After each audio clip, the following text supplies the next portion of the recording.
ఒకప్పుడు పచ్చని చెట్లతో చల్లని గాలులతో నిండిన ఒక అందమైన గ్రామం ఉండేది. ఆ గ్రామం పక్కనే స్వచ్ఛమైన నీటితో నెమ్మదిగా ప్రవహించే ఒక వాగుండేది. ఆ వాగు ఒడ్డున చిన్న చిన్న మొక్కలు, గడ్డితుప్పలు పెరిగి ఉండేవి. ఒకరోజు ఎండ తీవ్రంగా మండుతోంది. ఆ వేడిని తట్టుకోలేక ఒక చిన్న చీమ నీటికోసం చుట్టూ తిరుగుతోంది. ఎక్కడైనా ఒక చుక్క నీరు దొరికితే ఎంత బాగుంటుందో అని ఆ చీమ మనసులో అనుకుంది. చాలా దూరం నడిచిన తర్వాత చివరికి ఆమెకొక చిన్న నీటి ఊట కనిపించింది. నీళ్లు దగ్గరే ఉన్నాయి, కాని అవి కొంచెం లోతులో ఉన్నాయి. నీరు తాగాలంటే ఒక పొడవాటి గడ్డి ఆకును ఎక్కాలి. చీమ చాలా జాగ్రత్తగా ఆ గడ్డి ఆకుపైకి ఎక్కింది. కాని అదృష్టం కలిసిరాలేదు. కాలు జారి నేరుగా నీళ్లలో పడిపోయింది. చీమ నీళ్లల్లో కొట్టుకుంటూ అయ్యో, నన్నెవరైనా కాపాడండి అని మనసులో భయపడింది. నీటిలో మునిగిపోతుందేమో అనిపించింది. అదే సమయంలో ఆ వాగు పక్కనే ఉన్న ఒక పెద్ద చెట్టుపై ఒక అందమైన పావురం కూర్చొని ఉంది.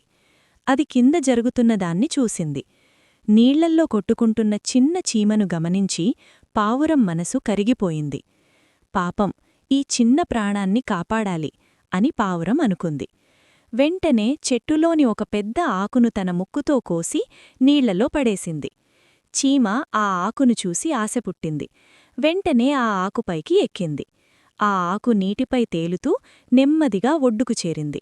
చీమ సురక్షితంగా బయటకు వచ్చి ప్రాణాలతో నిలబడింది. చీమ ఎంతో ఆనందంతో పావురాన్ని చూసి, నీ దయను నేను ఎప్పటికీ మరిచిపోను. ఒకరోజు నీకూ నా సహాయం అవసరమైతే తప్పకుండా చేస్తాను అని మనసులో మాట ఇచ్చుకుంది. కొన్ని రోజులు గడిచాయి.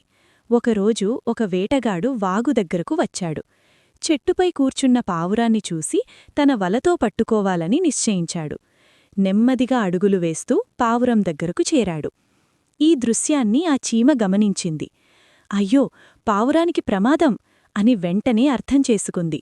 ఆలస్యం చెయ్యకుండా చీమ వేటగాడి పాదం దగ్గరకు వెళ్లి గట్టిగా కరిచింది. వేటగాడికి ఒక్కసారిగా తీవ్రమైన నొప్పి వచ్చింది. ఆహ్ అని అరుస్తూ వలను వదిలేశాడు. అంతే, ఆ శబ్దానికి పావురం అప్రమత్తమైంది. వెంటనే రెక్కలు విప్పి ఆకాశంలోకి ఎగిరి సురక్షితంగా దూరంగా వెళ్ళిపోయింది. పావురం కిందికి చూసి చీమను గమనించింది. ఆహా, ఈ చిన్న చీమే నన్ను కాపాడింది అని ఆనందంతో అనుకుంది. చీమకు పావురానికి ఇద్దరికీ ఒకరిపై ఒకరు కృతజ్ఞతాభావం కలిగింది. చిన్నదైన దయచూపిన సహాయం ఎంత పెద్ద ఫలితాన్నిస్తుందో వాళ్ళిద్దరి జీవితాల్లో నిజమైంది. నీతి: దయతో చేసిన మంచి పనికి ప్రతిఫలం తప్పకుండా వస్తుంది. చిన్న సహాయం కూడా ఒకరోజు గొప్ప రక్షణగా మారుతుంది.